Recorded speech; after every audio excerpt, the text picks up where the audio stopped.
Hey there.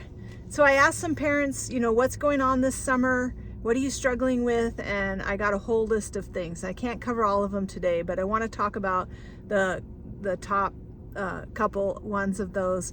One is just the defiance and the power struggles that you might be having with your kids.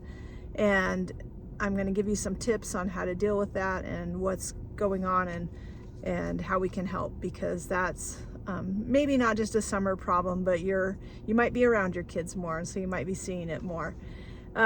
Also, the other one was that just the tantrums, like when they don't get what they want, when things don't go the way they expect, or whatever. The tantrums and parents feeling like they're walking on eggshells. Those were the two big ones. And then there was the third one. Actually, was surprising of how many parents are still dealing with aggression and violence. So I want to talk about that a little bit. All right. What about those power struggles? Okay. So I want to tell you that the power struggle thing it's a two-way street. Okay.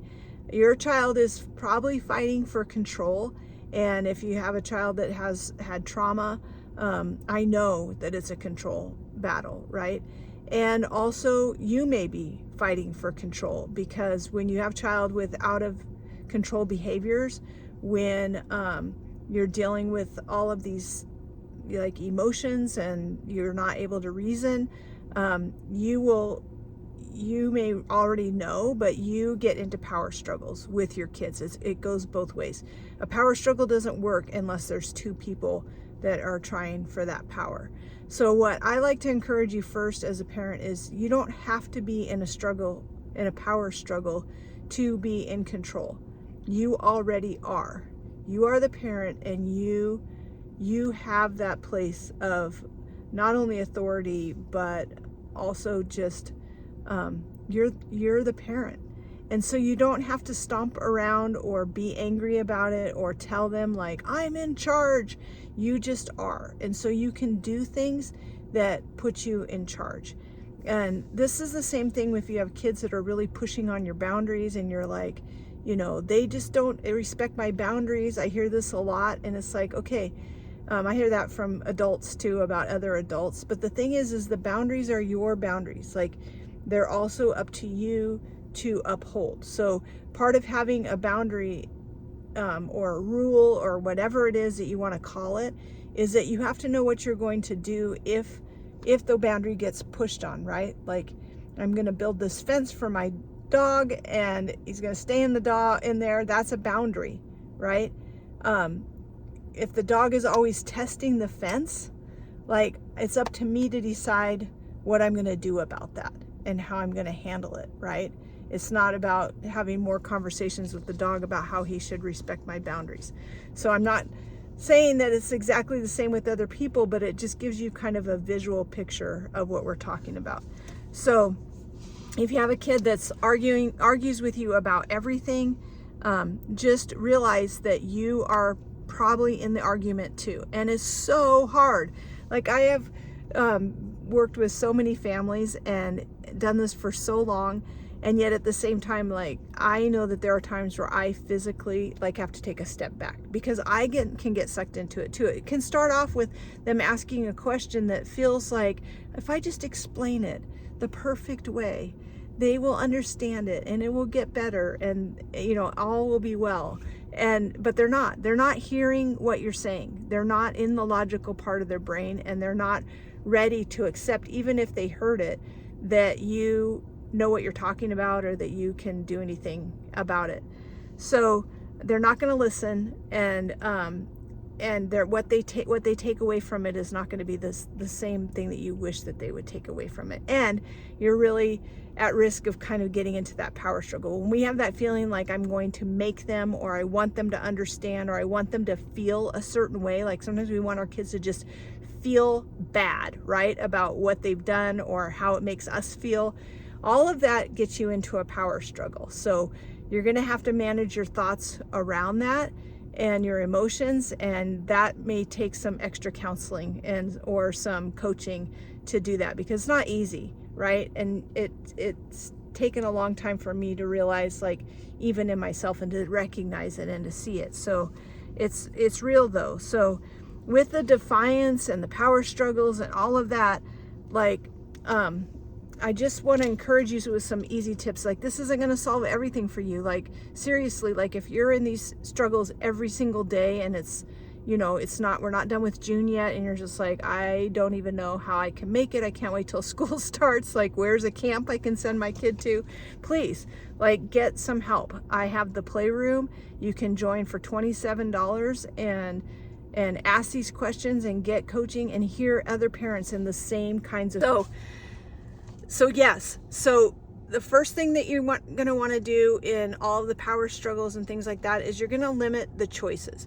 Part of the power struggles is because our kids get very anxious about all the choices and all the things that we're kind of like want them to decide or do or whatever. And so you can limit those choices. That also kind of puts you in charge. You know, it's like, it's not, you know, my way or the highway kind of mentality, but it's just realizing that sometimes it's just too much. So it's like, here's what we're having for the snack. Everything's on the table that you can have.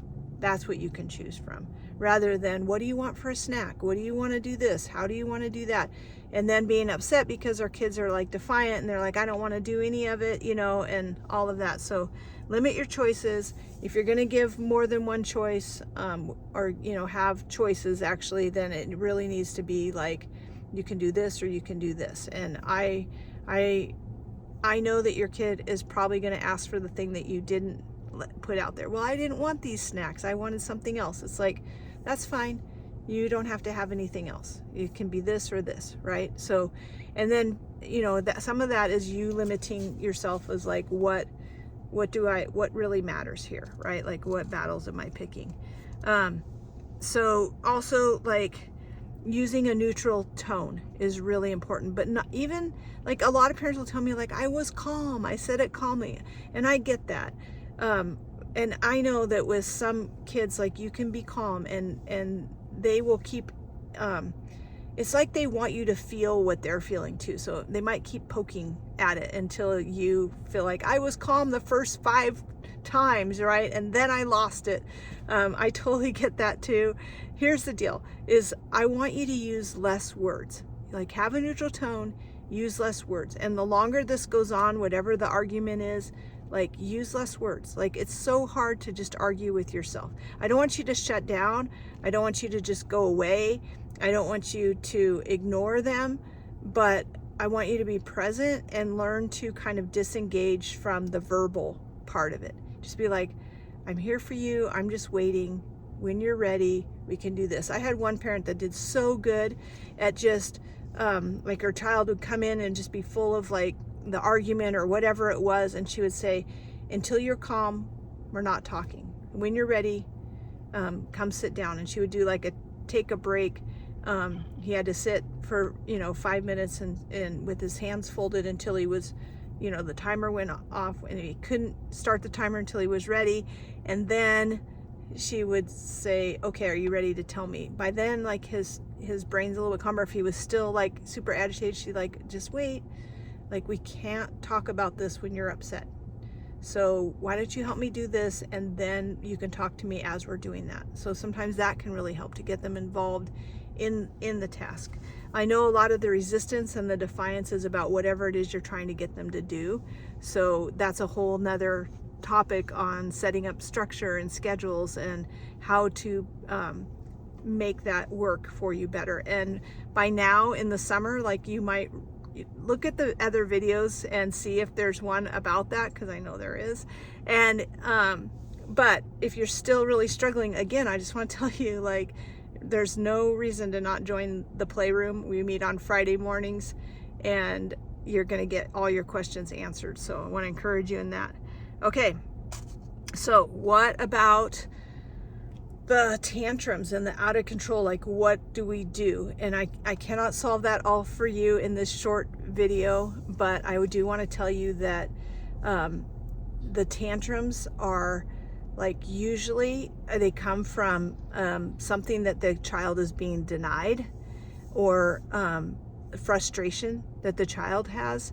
And sometimes it has to do with disappointment, that they can't do the thing that they wanted to do. And when we just label everything as defiant or demand avoidance, I feel like we really miss the mark on like being able to help our kids to deal with that stuff. So when they're in the middle, like once they've reached the place where they're, having the tantrum, and it can, I've seen some pretty good tantrums from teenagers too. That's not a time to try to negotiate or talk about it or whatever. That's kind of writing it out. So I want you to be as safe as possible, but also as close as you can be without getting engaged in it.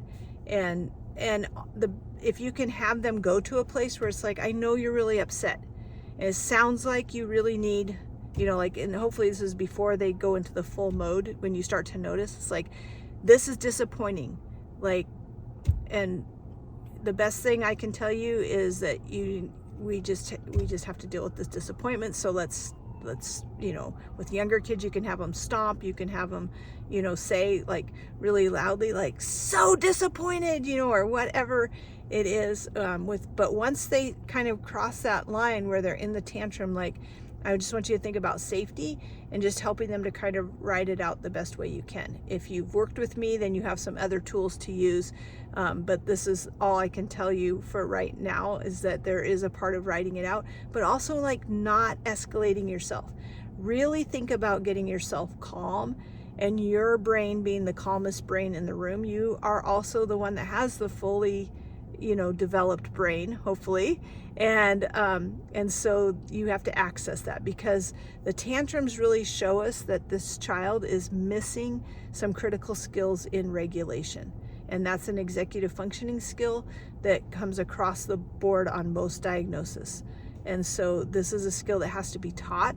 We have to teach our kids what they can do when they're frustrated and angry, and we have to help them to do that in the moments when it's so inaccessible to them, because they don't even know that they can do that. So,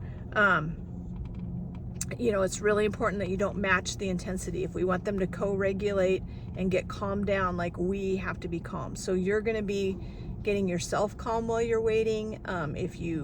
If you believe in prayer, like, that's a great time to just be kind of quietly praying that they can work through this and for the wisdom. If you don't believe in that, that's fine. I want you to think good thoughts.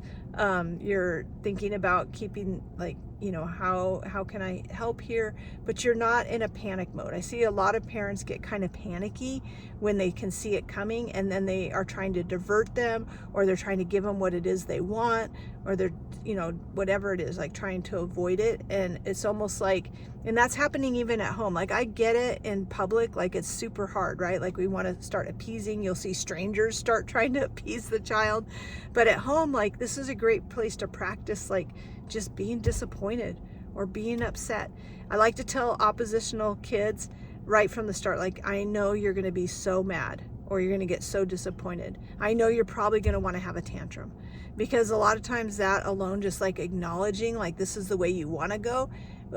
Some kids are defiant enough that they're like, no, I'll show you, like, I don't care, whatever, it's great. Okay, good.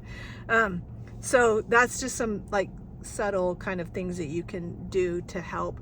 Again, if you're afraid of your child, if you're afraid of the level of the intensity that they have in tantrums, and you're worried about maybe they're already teenagers, so it's like it's pretty bad, or you're worried about what happens as they get bigger, then I really want you to work with somebody, and you need somebody that really understands this. Not somebody who's just going to work in the office with the child and teach the child how to use coping skills that they cannot access when they're really frustrated and upset. You want to work with somebody that, like myself, that's a parent coach that knows how to coach you through this stuff.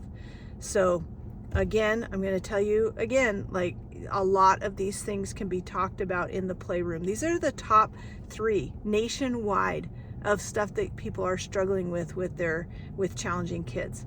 And so if you're having these struggles, you are not alone. And I think that is also an important part of what I want to tell you today. You're not alone. There are people that know how to help you and can help you. And it's also normal, right? And we know it's normal because it's happening to you in your family, in your home. So get the help that you need. You can ask more questions in the comments, which I love. I try to reply to all the comments that I get. Or you can go to the website, parentingchallengingkids.com, and look at the different options that you have for help, or just fill out a free call. All right, great talking to you. Hope this was helpful. Bye.